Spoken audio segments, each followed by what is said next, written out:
Tengo entendido que hoy es la primera vez que ustedes se reúnen como iglesia en este lugar, ¿sí o no? Bueno, pues gloria a Dios. Han cambiado lo externo.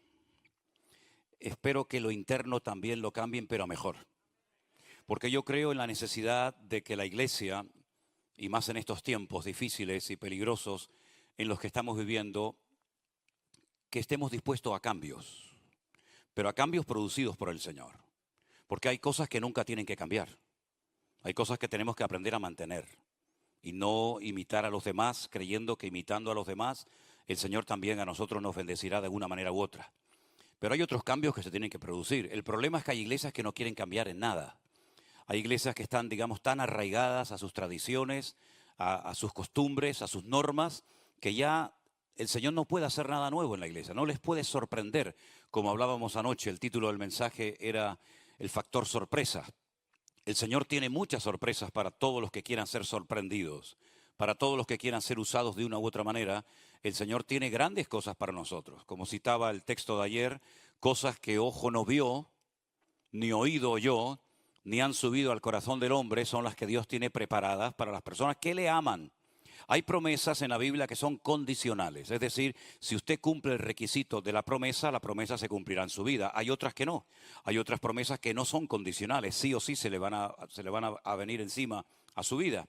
Pero hay otro tipo de promesas que son únicas y exclusivamente para personas que aman a Dios. Esta que le acabo de citar es una de ellas, para los que aman a Dios. Como también ese texto tan conocido de Romanos capítulo 8, verso 28, que si lo sabéis de memoria, lo pueden repetir conmigo. ¿Lo saben? Y sabemos... No, vamos a empezar al principio. Y sabemos que los que aman a Dios, ahora sí, todas las cosas les ayudan a bien. Los que aman a Dios. Si usted no ama a Dios, todas las cosas no le van a ayudar para bien. Al contrario, hay cosas que vienen a la vida de las personas que a veces, pues las personas no saben encajarlas. Porque yo creo que los problemas de la vida sacan lo mejor y lo peor de nosotros. Y es en las pruebas donde se demuestra si usted verdaderamente es un hombre de fe o es un calientabancos. Es en las pruebas, en las luchas de la vida, problemas en el matrimonio, problemas con los hijos, problemas con la economía, problemas con la salud, etcétera, etcétera, donde sale a relucir lo que usted verdaderamente es como creyente. Usted puede cantar muy bonito, eso no le sorprende al diablo. Usted puede tener los mejores templos del mundo, eso no le sorprende lo más mínimo al diablo. Lo que impacta en esta sociedad que le ha dado descaradamente las espaldas a nuestro buen Dios es ver gente que se aman, gente que son capaces de sonreír, de alabar y de gozarse en medio de la prueba. Como dice la Biblia, gozaos, tened por sumo gozo cuando os halléis en diversas pruebas, sabiendo que la prueba de vuestra fe produce paciencia. ¿Cuántos dicen amén? Así que mis queridos hermanos, tenemos todavía mucho que aprender, ¿eh? Yo llevo desde el año 1981, la mayoría de ustedes no habían nacido, por lo menos los que estaban en la plataforma no creo que habían nacido, ¿verdad? Yo soy del siglo pasado, cuando no existía Facebook, ni YouTube, ni Instagram, ni celulares, y algunos dirán, ¿ah, no? ¿Y cómo hacían? Digo, no te preocupes, lo hacíamos bien. Hoy en día pones ahí la dirección en el, nosotros lo decimos del GPS, ustedes creo que dicen, ¿cómo es? El GPS, oh, wow. El GPS y ya si te pierdes que eres tonto, ¿no? Pero en aquella época viajábamos con mapas en el coche, en el carro, y llegábamos perfectamente a los lugares. Aunque una vez me pasó una anécdota en España, hay un pueblecito en España que se llama Jerez de la Frontera, está en Andalucía. Y me invitó un pastor, una iglesia, a traer el mensaje de su congregación, y ese día estaba lloviendo torrencialmente, era una lluvia terrible, y la iglesia estaba en una zona, en un barrio que fue un antiguo barrio árabe judío, y eran callejuelas muy estrechas, era como un auténtico laberinto, lo hacían así para protegerse de los terribles rayos del sol y para otras cosas, ¿no? Y entonces yo llegué a la iglesia, me senté, siempre me gusta sentarme al final, a veces me obligan a sentarme al principio, pero a mí me gusta sentarme por ahí atrás, que nadie me vea, pero bueno, me senté al final, era una iglesia enorme, una iglesia gigantesca, y termina la alabanza, sube el pastor y dice, hoy tenemos un invitado especial. Yo decía, no sé quién es el especial, porque yo de especial no tengo nada, pero bueno, Si Él dice que soy especial, pues está bien. Así que voy a pedir por favor que se ponga de pie, venga adelante, vamos a orar por él. Y cuando yo me levanto y voy a pasar, veo que otro señor de la congregación se levanta y se va a la plataforma. Entonces yo disimuladamente ya venía por la mitad del pasillo, doy media vuelta y me voy al baño. Y así no hice el ridículo, ¿no? Cuando voy a entrar al baño, le digo a un hermano que había allí de pie, un ujier, le digo, una pregunta, ¿esta iglesia es tal iglesia? Y me dice, no, esta es otra iglesia. Digo, con razón invitaban al especial. Yo soy el ordinario, este es el especial, ¿no? Y le digo, mira, me parece que ha habido una confusión porque me he perdido. Entonces el hermano me hizo el favor de acompañarme a la otra iglesia. Cuando llegué a la otra iglesia, llegué al amén, ya había terminado el culto. Así que una vez me pasó eso. Pero damos gracias al Señor de que en la vida no corremos el riesgo de perdernos, porque el Espíritu Santo que mora en nosotros nos guiará siempre a toda la verdad. Amén. Cierra tus ojos un momentito ahí donde estás. Muchos de ustedes no me conocen de nada. Yo no conozco sus vidas, por lo tanto predico desde la más absoluta libertad. Nunca he necesitado subir a un púlpito con un micrófono en la mano para decirle a alguien lo que tendría que haberle dicho personalmente. Pero el Espíritu de Dios y su palabra es tan poderosa, tan maravillosa, que cuando se abre y se expone su hermosa palabra, el Señor saca lo más oculto de nuestra vida, de nuestros corazones, y nos habla a todos por igual, según la necesidad que hayamos traído. Por eso, Señor, confiando en el poder tremendo de tu palabra, te pido que hoy nos hables a cada uno de nosotros, a nuestros corazones, y podamos estar atentos a lo que tú nos quieras compartir, Señor. Que nada nos distraiga, que no tengamos prisa, porque al fin y al cabo aquí hemos venido para oír tu voz y para que cuando salgamos por esas puertas podamos decir, hoy el Señor habló a mi vida. Te lo pedimos humildemente en el nombre de Jesús. Amén y amén. Yo voy a leer en primer lugar en esta mañana en el Evangelio según San Lucas, el capítulo 8, a partir del versículo 40, la palabra de nuestro buen Dios nos dice lo siguiente. Cuando Jesús volvió, le recibió una multitud con gozo, porque todos le esperaban.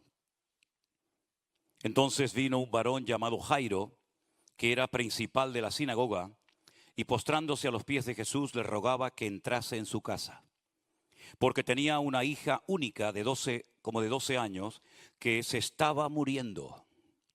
Y mientras iba, la multitud le oprimía. Pero una mujer que padecía de flujo de sangre desde hacía 12 años y que había gastado en médicos todo cuanto tenía y por ninguno había podido ser curada, se le acercó por detrás y tocó el borde de su manto, y al instante se detuvo el flujo de su sangre. Entonces Jesús dijo, ¿quién es el que me ha tocado?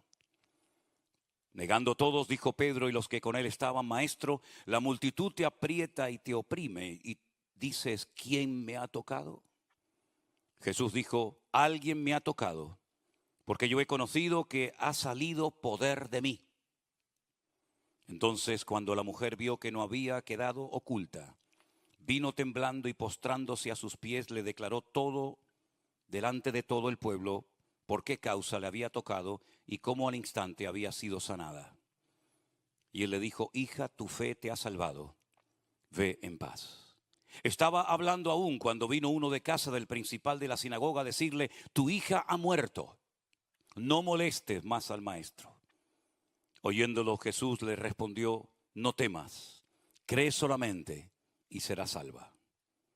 Entrando él en la casa, no dejó entrar a nadie consigo, sino a Pedro, a Jacobo y a Juan, al padre y a la madre de la niña. Y lloraban todos y hacían lamentación por ella, pero él les dijo, no lloréis, no está muerta, sino que duerme. Y se burlaban de él, sabiendo que estaba muerta. Mas él, tomándola de la mano, clamó diciendo, muchacha, levántate. Entonces su espíritu volvió e inmediatamente se levantó, y él mandó que le diesen de comer. Y sus padres estaban atónitos, pero Jesús les mandó que a nadie le dijesen lo que había sucedido. ¿Cuántos dicen amén? Qué historia tan interesante. ¿Cuántas veces habremos leído estos pasajes, verdad? ¿Cuántos mensajes ustedes habrán oído de este pobre hombre religioso, desesperado, profesional de la religión, que tiene que tragarse su orgullo y reconocer que toda su religión y todas sus tradiciones no le sirven en este momento absolutamente para nada? Muchos de nosotros llegamos a un punto en nuestra vida en el que nos dimos cuenta que aquella religión que habíamos heredado, cuando llegó el momento de la verdad, de poco o de nada nos sirvió. Muchos de nosotros nos dimos cuenta de que ni siquiera con dinero, ni con todo lo que podíamos tener o acumular a lo largo de la vida, nuestros problemas personales podían ser solucionados y resueltos por la mano de Dios. Nos tuvimos que tragar el orgullo y darnos cuenta de que tuvimos que clamar a aquel que dice: venid a mí, los trabajados y cargados, que yo os haré descansar. Ya desde el principio de los albores de la humanidad, el Señor viene invitando al hombre a acercarse a Él, a tener comunión con Él. Pero parece que el juego favorito de la humanidad se ha convertido en el escondite, ¿no? Escondernos de Dios, huir de Dios, escaparnos del llamado divino, creyendo que nosotros somos más fuertes que Él, más sabios que Él y podemos resolver nuestros problemas. Pero qué tremenda la palabra del Señor cuando dice: separados de mí, nada, nada podéis hacer. Habrás abierto una empresa, habrás dejado muchas cosas para venir a esta nación, pero espiritualmente hablando no puedes obtener absolutamente nada si no tienes mi favor y mi respaldo en tu vida. Claro, es un orgullo para muchos de nosotros cuando tuvimos que llegar a un punto en nuestra vida en el que nos dimos cuenta de que lo que teníamos no servía para resolver ciertos y determinados problemas. Pero qué promesa tan hermosa. Una de las primeras promesas o textos de la Biblia que aprendí de memoria, que seguramente muchos de ustedes la saben, Jeremías 33:3. Clama a mí, dice el Señor, y yo te responderé y te enseñaré cosas grandes y ocultas que tú no conoces. Es una promesa que funciona, es una promesa real. Yo vi en esta mañana, observé en esta mañana que mientras estaban adorando al Señor, salieron de los pasillos, salieron de las butacas de la iglesia algunas personas y se acercaron a unos hermanos que estaban orando. Y es que nosotros, por supuesto, que creemos en el poder de la oración. Pero no se olviden de quién estamos hablando. No estamos hablando de un cualquiera, estamos hablando de un principal de la sinagoga. Ustedes pueden leer por otras porciones de la Biblia, de los evangelios, que en aquellos días era tanta la gente que seguía a Jesús que creó una envidia, unos celos en los corazones de los religiosos de la época. Y tuvieron que prohibirle, amenazar a la gente: no vayan a esas reuniones, no vayan, no asistan a esos cultos, no vayan a escuchar a ese hombre, porque es un hombre pecador, decían. Y amenazaban a la gente que si seguían a Jesús y se identificaban con Él, serían expulsados inmediatamente de la sinagoga. Pregunto yo, no lo dice la Biblia, simplemente una pregunta que hago yo en alta voz: ¿cuánta gente habrá expulsado Jairo de la sinagoga por haber ido al Señor Jesucristo a pedirle auxilio, a pedirle un milagro o a pedirle ayuda? Vete tú a saber, solamente Dios lo sabe. Pero ahora es Jairo, el principal de la sinagoga, el equivalente al pastor, el que tiene que ir nada más y nada menos a alguien que no es un rabino de una sinagoga, pero es el Rey de Reyes y Señor de los señores. De una forma humilde, de una forma sencilla. El Señor no necesitaba de tantas cosas para transmitir su mensaje. A veces debajo de un árbol transmitía un mensaje que ni el mejor predicador del mundo sería capaz de emularlo. A veces sentado en una barca, a veces en una casa, a veces junto a un pozo, a veces caminando por el camino. Daba estudios, daba enseñanzas, daba instrucciones que cambiaron no solamente esas vidas, sino el rumbo de la historia de la humanidad. Hasta a nosotros nos ha salpicado, nos ha llegado esa onda expansiva de la bendición de Dios. Sin embargo, los rabinos necesitaban todo un montaje religioso para poderse sentir importantes. Hay un refrán castellano que dice: tanto tienes, tanto vales. Y muchos han creído en esa gran mentira. El valor más grande que tenemos en nuestra vida no es lo que tenemos, sino lo que somos. Y la vida nos enseña a tener. Cuanto más tienes, más seguridad tienes, ¿verdad? Más importante eres. Una de las preguntas que suelen hacerse muchas veces entre pastores, ahora que no nos escucha nadie, es: ¿cuánta gente usted tiene en su iglesia? Y yo una vez le dije a uno: yo soy así, no se ofendan, ¿eh? ¿Y a usted qué le importa? Ay, pastor, digo, ¿por qué no me pregunta si mis hijas están sirviendo al Señor y están bien? ¿Por qué no me pregunta por el ministerio? ¿Por qué me pregunta por cuánto tengo? ¿Qué pasa que un pastor de 20 almas es menos hombre de Dios que un hombre de 500 o de 1000?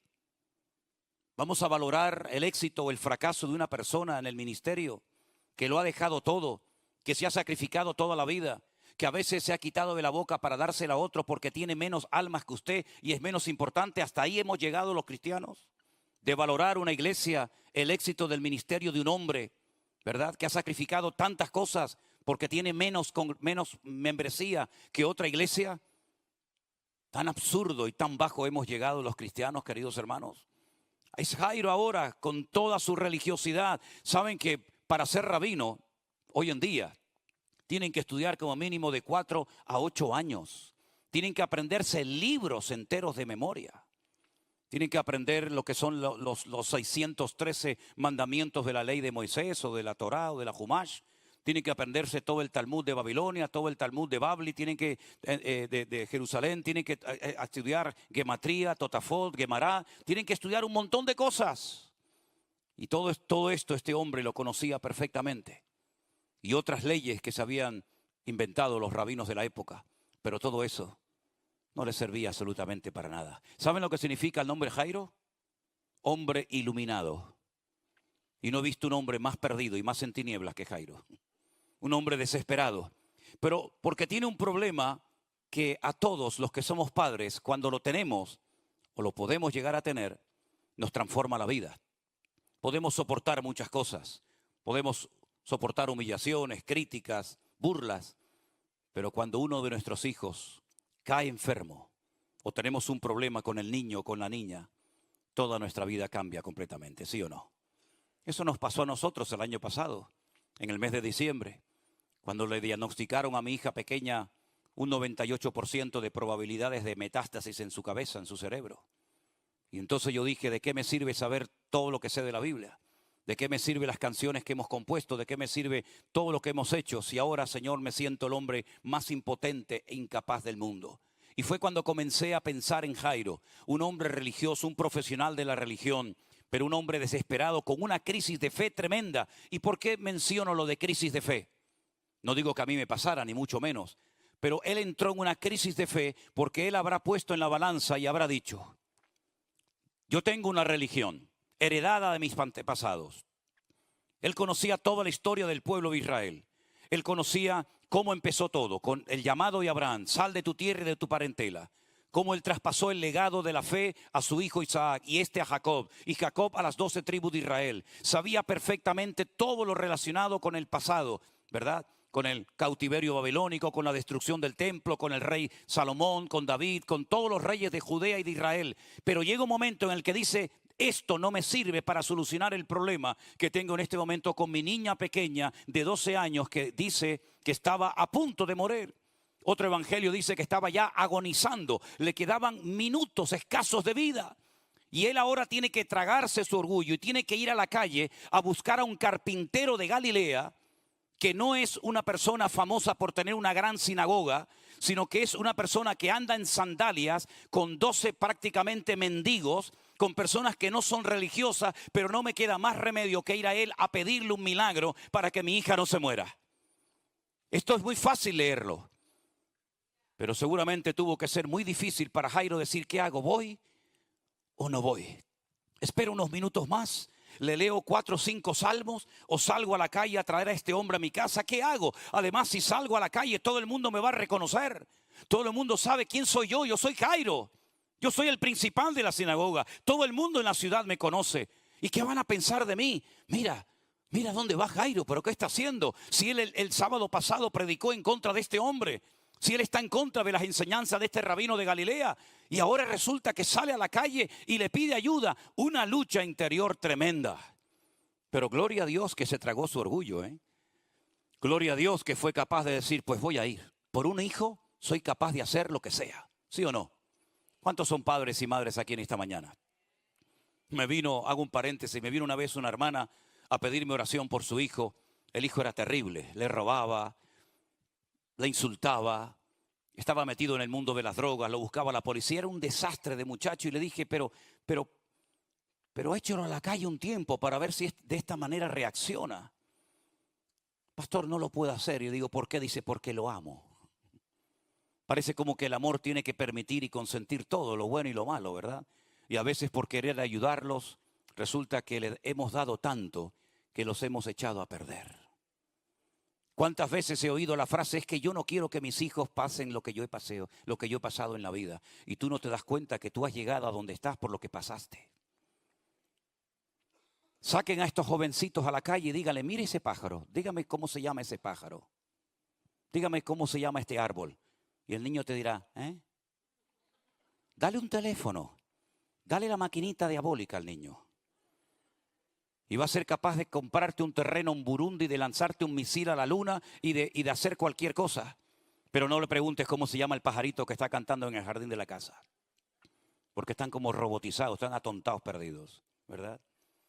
Y ahí va Jairo, el pobrecito. Señor, ven a mi casa, por favor. Ahora me llama la atención porque una vez vino un hombre también con un problema y resulta que cuando Jesús va a ir a la casa le dice, no vengas, no hace falta que vengas. Di solamente la palabra y mi criado sanará. Porque yo soy un hombre de autoridad, yo soy un centurión romano. Y yo le digo a uno, ven para acá y viene inmediatamente y no cuestiona la orden. O le digo a uno, coge esto y vete para allá y obedece al instante. Yo soy un hombre que sé lo que es moverse en el terreno de la autoridad. Pero yo no tengo una autoridad para sanar enfermos, pero yo sé que tú la tienes, Señor. Así que simplemente da la orden, como yo doy órdenes, tú da la orden en el mundo espiritual y mi criado sanará en el momento que tú lo digas. Y el Señor Jesucristo le dice a sus discípulos, ¿habéis oído a este hombre? ¿Estáis oyendo lo que está diciendo? En todo Israel no he encontrado a nadie que tenga tanta fe como este hombre. Pero sin embargo Jairo tal vez no tiene la fe de decirle, Señor, di la palabra y me voy a casa y mi niña ya estará sana. Sino que le dice, ven, por favor, rápido. Pero resulta que cuando el Señor dice, ok, vamos a tu casa, algo se interpone en el camino y el tiempo juega en su contra. Y aparece en escena una mujer que no es tan religiosa y tan famosa como este. Es una mujer que está, según la ley de Moisés, inmunda. Una mujer que tenía este problema no podía acercarse a nadie, porque si tocaba a algo o alguien, quedaba instantáneamente contaminado. De hecho, hasta el día de hoy, cuando usted, por ejemplo, ve a una mujer en una sinagoga sentada y los demás de pie, es porque está en su periodo menstrual y no puede tener contacto ni comunión con nadie. Ni siquiera puede dormir en la misma cama y en la misma habitación con su marido mientras está, según la ley de Moisés, en esa situación inmunda. Pero esta mujer no lleva inmunda una semana, lleva 12 años así. Dice que tiene un flujo constante de sangre y ha intentado solucionar el problema con dinero, pero no ha podido, porque dice que todo lo que tenía lo había gastado en médicos y por ninguno había podido ser curada. Jairo viene a pedir por otra persona, en este caso por su hija. Ahora es ella la que tiene el problema. Vamos a solucionarlo con la medicina. Bueno, gloria a Dios por los médicos, pero usted puede comprar medicinas, pero no significa que está comprando salud. Hay muchas cosas que se pueden comprar con dinero. Usted puede comprar una linda casa, pero no un hogar. Usted puede comprar una mujer, pero no una esposa. Usted puede comprar muchas cosas, pero en este caso el dinero no servía absolutamente para nada. Pero se le ocurrió una idea. Sabe que no puede entrar a una sinagoga. La matarían a pedradas los mismos religiosos. El mismo Jairo diría, esta mujer ha contaminado todo el lugar de culto. Tienen la autoridad mía, la autorización mía para matarla a pedradas aquí mismo. Ella sabe que no puede entrar a ningún lugar de culto y mucho menos subir al templo a Jerusalén. Está inmunda. Tendrá primeramente que purificarse. ¿Cómo lo hacían? Sumergiéndose en agua. Pero esta mujer seguramente se ha sumergido en muchas mikveh, en muchas piscinitas de purificación, pero está igual o peor. Entonces recurrió a la medicina y tampoco se ha solucionado el problema. Pero dice que se le ocurrió una idea. Ella pensaba, si voy por detrás del Señor, no por delante, sino por detrás del Señor, con mi debilidad, con mi inmundicia, con mi debilidad, y toco tan solo el borde de su manto, instantáneamente quedaré sana. ¿Cuántos milagros había ya hecho el Señor a estas alturas? Muchísimos. ¿Cuánta gente había sido liberada de demonios? Muchísimos.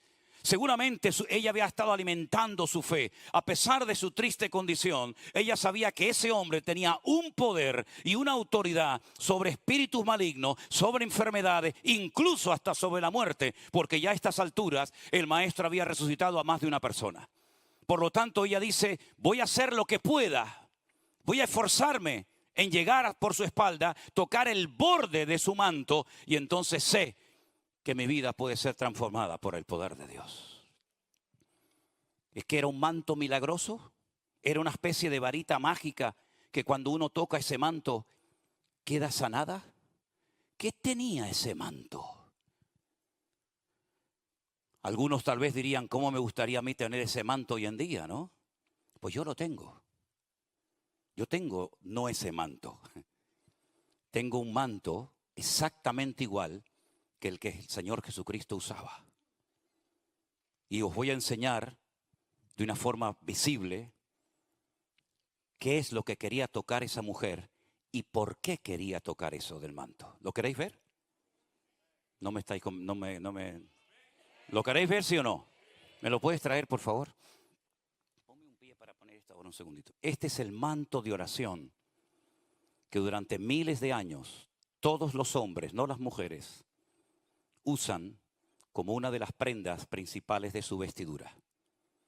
Hay de dos colores, está el que es como este, blanco y negro, y está el que es blanco y azul.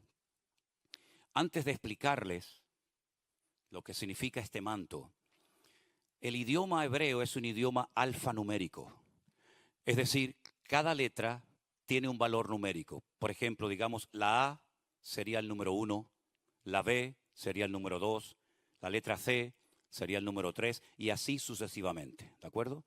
Entonces, en el alfabeto hebreo hay 22 letras y cada una de ellas tiene un valor numérico. Se dividen en tres grandes bloques: las unidades del 1 al 9, las decenas del 10 al 90 y las centenas del 100 al 400, ¿verdad? Entonces, esas 22 letras, que no son vocales, todas son consonantes, solamente hay dos letras, que es la primera, la letra Aleph, y la letra Ain, que significa ojo, que son, digamos, letras como un comodín, para que me explique, para que me entiendan. Es como una letra muda. Nosotros tenemos en español, en castellano, tenemos una letra que perdió su pronunciación, y es la letra H.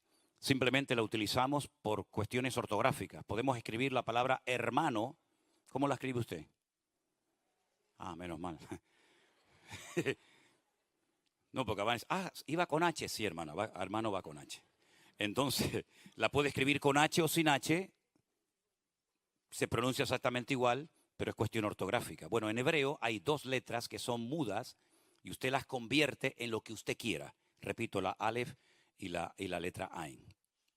Con esas 22 letras, todas consonantes, usted puede formar todas las palabras de la palabra de Dios. Ahora bien, esto se llama talit, el manto de oración, se pone así. El talit, como tiene valores numéricos cada letra,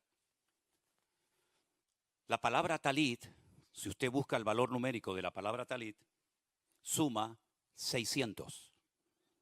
Coge las letras de la palabra talit, ¿me explico? Y suma 600. Pero hay 613 mandamientos, no 600. Entonces, ¿cómo hacen para completar la cifra de 600 a 613? Aquí lo tienen. Estos se llaman los tzitzit. Tienen 5 nudos y 8 hilos. 8 y 5, 13. Más 600 del valor numérico del talit son 613. Cuando el hombre se pone el talit en los días de oración, está recordando cada vez que se va a leer la palabra. Usted coge el tzitzit, lo acerca a la palabra y lee la escritura y recuerda los 613 mandamientos. La mujer que seguía a Jesús de lejos, lo que quería tocar era esto.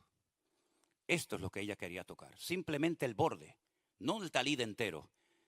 Ella lo que quería era palabra de Dios. Ella lo que quería era acercarse lo más posible a la palabra, ya que no podía ya que no podía ir al templo a escucharla, ella lo que quería era tener algo de palabra de Dios en su vida, porque ella sabía que la palabra de Dios es poderosa. Ella sabía que el cielo, la tierra y todo cuanto existe, excepto el hombre, fue creado con el poder de la palabra de Dios. Por eso el Señor, cuando viene a nuestra vida, viene a traernos palabra, porque la palabra es pan, la palabra es fuego, la palabra es martillo, la palabra es espejo, la palabra es vida y vida en abundancia. ¡Aleluya! Por eso una de las cosas que el diablo ha querido en los últimos años es que la iglesia se olvide de la palabra. Que no lean la Biblia, que canten, que tengan 8 horas de culto ininterrumpido, cantando y cantando y cantando y cantando. Pero la fe no viene por cantar. La fe viene por oír y por oír la palabra de Dios. No podemos convertir la iglesia en un concierto. La iglesia se canta, se alaba, se adora, pero el centro, la base y el fundamento de la congregación es la bendita palabra de Dios, porque el cielo y la tierra pasarán, pero tu palabra permanecerá. Aleluya.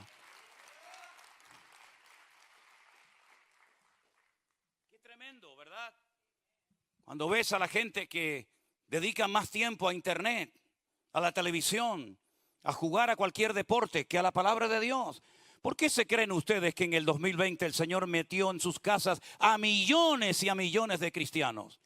Y se cerraron prácticamente la mayoría de las iglesias cristianas en el mundo entero, para que el pueblo de Dios reflexionara y meditara y se diera cuenta de que se estaba perdiendo mucho tiempo en divisiones y en discusiones absurdas y ridículas que no nos llevan a ninguna parte. Y entonces ahí es cuando muchos por primera vez en su vida se plantearon en serio leer en profundidad, de una forma sistemática y disciplinada cada día, la palabra de Dios. Y se produjo una revolución porque miles, y no exagero, miles de católicos comenzaron a leer la Biblia. Y hasta curas de monasterio en España nos escribían y nos decían: mis ojos han sido abiertos y he aprendido en una semana o en un mes lo que no había aprendido en toda mi vida. Porque la palabra de Dios tiene poder. Y nosotros tenemos que tener esa seguridad y esa confianza en nuestra vida. ¿Cuál es el salmo más extenso de la Biblia? El 119. ¿Y de qué habla? Es un cántico, es elevar el poder de la palabra de Dios. Ahora entienden cuando aquel centurión le dice: di la palabra y mi criado sanará. Porque la palabra de Dios viaja en el espacio y en el tiempo. No lo puede limitar nada ni nadie. Y cuando una persona se expone a la palabra de Dios, su conciencia es sacudida, las arrugas de su alma desaparecen y el Espíritu de Dios comienza a darle vida a esas palabras. Y ese hombre y esa mujer nunca vuelve a ser el mismo. ¿Con qué limpiará el joven su camino?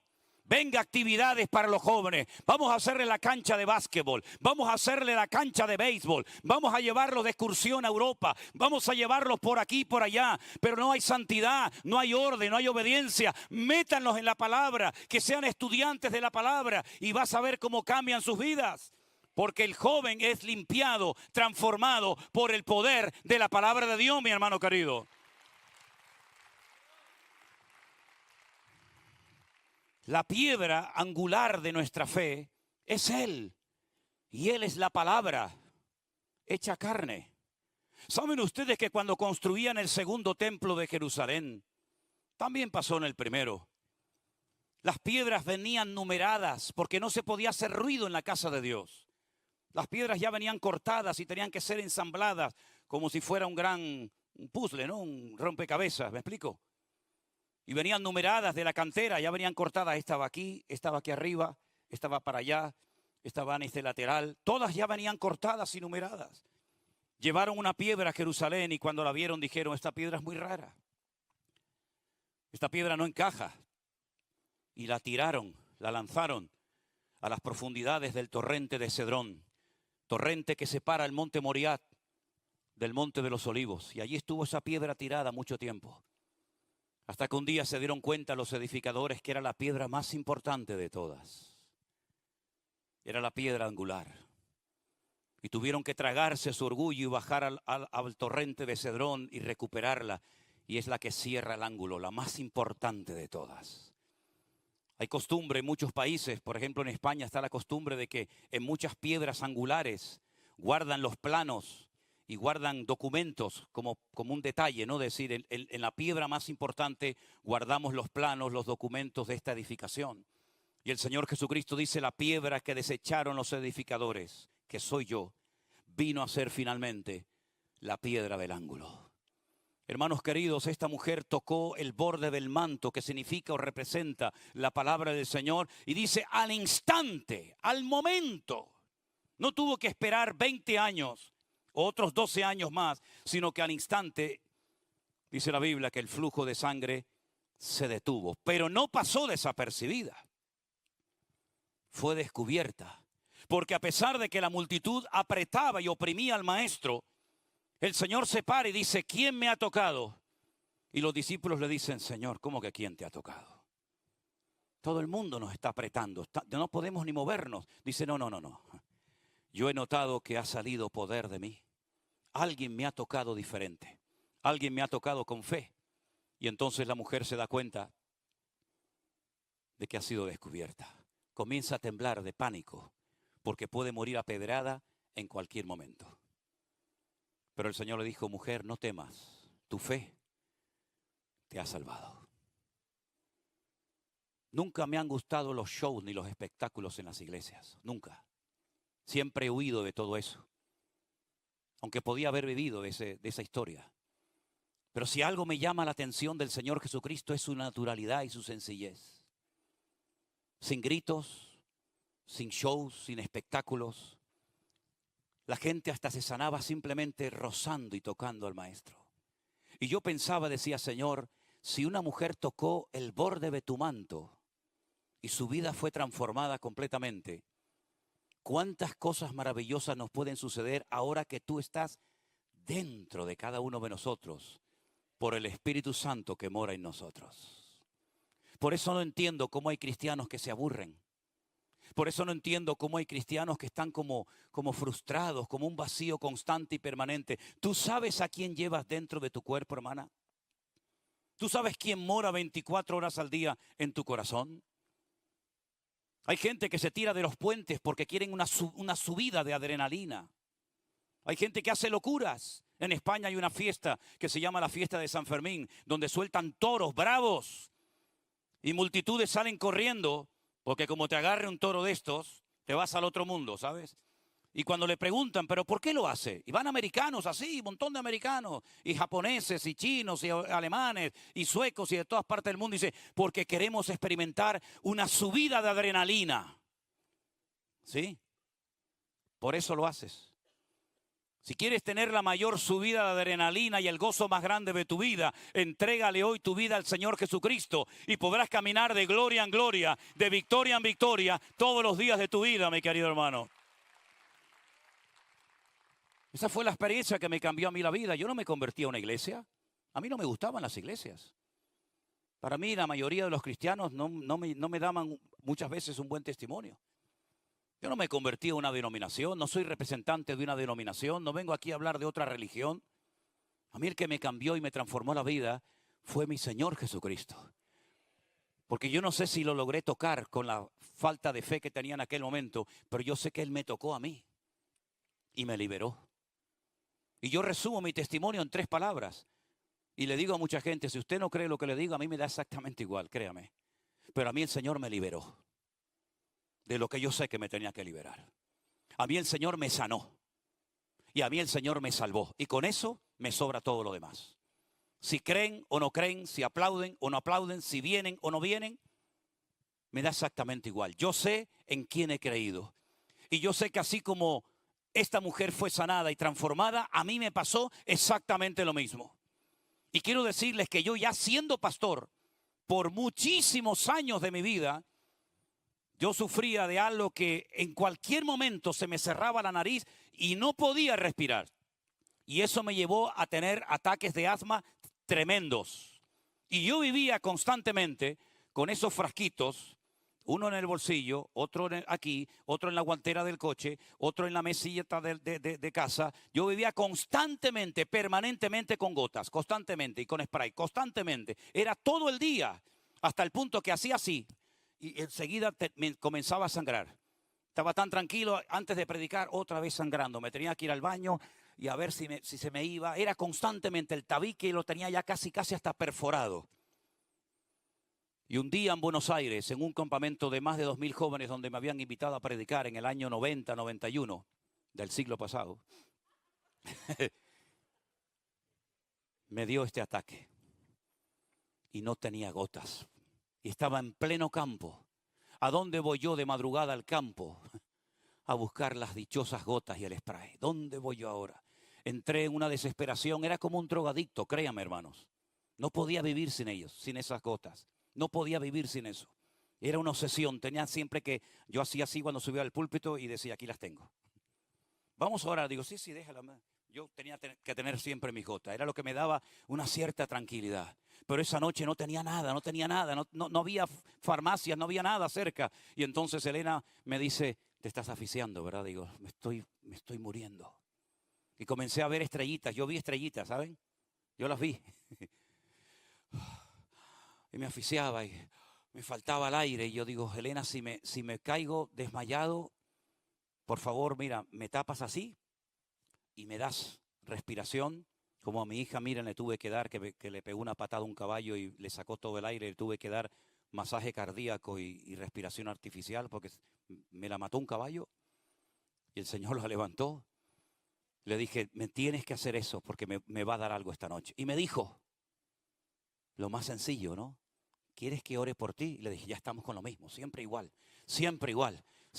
Vamos a orar, siempre con lo mismo. Yo quiero mis gotas, Elena, por favor. Y usted dice ahora, ¿pero usted era pastor? Sí, le estoy diciendo que era pastor. ¿Pero qué se cree? ¿Que los pastores no dudamos también o qué? ¿O el pastor Sierra, de verdad que sí, que se lo estoy diciendo en serio? Otra vez con la oración. Venga, va, ora, venga, ora. Le digo sinceramente, yo en ese momento no tenía ninguna fe. Pero hay un pasaje en la Biblia que dice, cuando vio la fe de ellos, no del paralítico, sino de lo que le trajeron, pues el Señor obró. Entonces, bueno, yo creo que el Señor vio. Y Elena me dice, vamos a orar. Me puso la mano aquí y me dijo, Señor, por favor, ayuda a Manolo. Ábrele los pulmones que pueda respirar, Señor. Así sencillo, sin gritos, sin espectáculo. Ella y yo solos. Señor, sánalo, Señor, por favor. Ten misericordia de él en el nombre de Jesús. Y yo dije amén. En el momento de decir amén me hace la nariz. Se me abrió. Hice así. Llené los pulmones y dije, puedo respirar. 1990. ¿Estamos en qué año? 2024. Nunca más volví a necesitar gotas ni nada. El Señor así me sanó en esa noche. Como para dudar del poder de Dios. Bueno, pero ¿saben lo que pasa? Estamos hablando mucho de la mujer, pero se nos quedó Jairo en el camino. El Jairo está mirando y dice, sí, está muy bonito. Has tocado al maestro, has sido sanada, pero mi hija se me muere. Y claro que se le murió. La Biblia dice que alguien vino y dice, no molestes más al maestro. Tu hija acaba de morir. Se le vino el mundo encima. Es como si te dicen, tu hija ha muerto. ¿Ahora qué hago, Señor? ¿Ahora qué hago? Antes había un rayito de esperanza, ahora ya no me queda nada. Se acabó. Esta mujer se metió en medio y me robó la bendición de llevarme a Jesús a mi casa. Pero el Señor le dice, tranquilo, Jairo, no te preocupes, no temas. Y yo creo que a más de uno el Señor en esta mañana le está diciendo, tranquilo, no temas, no te preocupes, tú tranquilo. Sí, pero es que el médico ha dicho que diga lo que quiera, para eso está. Es que el juez ha dicho que diga lo que quiera el juez. No temas, cree solamente, vamos. Para ti será tarde. Si yo hubiera ido a tu casa, hubiera sido una sanidad más. Ahora va a ser un milagro espectacular, que es lo que tú necesitas para pasar de la religiosidad a tener una relación y una comunión conmigo. Cuando llegan a la casa, la gente está llorando. ¿Por qué? Porque no están esperando un cambio. Porque hay gente que se acomoda a las circunstancias. Y en vez de cambiar el ambiente, lo que hacen es que el ambiente los cambia a ellos. Y entonces comienzan a llorar y a llorar y a llorar. Hermano, tenga cuidado con quién se rodea usted. No pierda el tiempo con gente que no quiera cambiar. No pierda el tiempo con gente que no vea más allá de sus narices. No pierda el tiempo con personas que digan, es demasiado tarde, ya ni el Señor puede hacer algo. El Señor dice, miren, ustedes no creen, quédense fuera. Ustedes no son dignos de ver lo que yo estoy a punto de realizar. Así que solamente van a entrar conmigo gente que cree, gente de fe, gente que esté dispuesta a ser sorprendida. Ustedes no quieren ser sorprendidas, pues ustedes se lo pierden. Pedro, Jacobo, Juan, papá, mamá, vengan conmigo. Y cuando llegó a la habitación, cogió la mano de esa niñita recién muerta. Aún estaba caliente el cuerpo y le dijo, niña, a ti te digo, levántate. Y la niña al instante se levantó. Y Jairo se quedó sorprendido. Y yo no sé lo que fue de Jairo. Yo no sé si nos lo vamos a encontrar en el cielo. No tengo ni la más remota idea. Pero lo que pasó ese día en el hogar de Jairo, nunca en su vida podrá olvidarlo. Y yo creo que algunas personas, simplemente con escuchar la palabra de Dios, como me pasó a mí, pueden cambiar y su vida puede ser transformada. Pero hay otras personas que necesitan ser sacudidas. Hay algunas personas que dicen, no, es que yo no creo si no veo. Bueno, yo estoy plenamente convencido que Dios, que sabe cómo es tu corazón y las tonterías que has dicho, creyéndote más sabio que los demás, yo estoy seguro de que si tú eres humilde y le pides al Señor que te sorprenda, el Señor lo va a hacer. Yo hace unas semanas, hace unos días, yo estaba en Jerusalén y estaba en el hotel y se me acercó un religioso y comenzó a hacerme preguntas de la Biblia y comenzó a hacerme preguntas de Yeshua y comenzó a hacerme preguntas del Señor. Y entonces le dije, mira, esta conversación la podemos mantener 18 horas. Yo lo único que te pido es que tú te vayas a tu habitación, te pongas de rodillas y le digas, revélate a mi vida, Señor Jesús. Y me dijo, no lo voy a hacer, porque yo no creo en él ni tengo ninguna necesidad de clamar a ese hombre. Y le dije, pues acaba de pasar por delante de tu puerta la oportunidad de tu vida y la has dejado desperdiciar. Espero que ninguno de los que hayan venido en esta mañana a este culto, a esta reunión, dejes pasar por delante de tus narices la oportunidad de poder ser transformado y cambiado por el poder de Dios. Nosotros los pastores somos tan humanos y tan vulnerables como cualquiera de ustedes. Ustedes nos ven aquí arriba, pero somos exactamente igual. Nunca olvidaré cuando una vez en una reunión, no me acuerdo ni dónde, cuando terminó la reunión se me acercó una señora y no paraba de mirarme de arriba abajo. Y a mí eso me pone muy nervioso. Y le dije, ¿qué está mirando? Digo, ¿qué me está mirando? Dice, es que veo que usted es tan normal. Y yo le digo, ¿usted pensaba que yo era mongólico o algo? ¿Se me ve cara de mongólico en el púlpito o qué? Dice, no, pero es que no sé cómo se le puede saludar y tocar. Digo, sí, pero no toque mucho, no se acostumbre. Está bien, está bien. Es decir, nosotros somos exactamente igual que ustedes. Tenemos nuestras luchas, nuestras pruebas, nuestras tentaciones, nuestras debilidades, nuestros días buenos, nuestros días malos. Dicen que el lunes es el peor día del pastor, porque depende de cómo haya ido el culto del domingo, así está bien o mal al día siguiente, ¿no? Pero sea como sea, yo no vengo aquí a hacerle propaganda de una religión o de una iglesia. Yo vengo aquí a decirle que el que me sanó a mí, el que me liberó y el que me transformó, yo sé que mi Señor está aquí en esta mañana. Cierra tus ojos en este momento, por favor. Aleluya. Saben, hermanos, una noche una mujer estaba en su casa y de repente oye tocar a la puerta. Y reconoce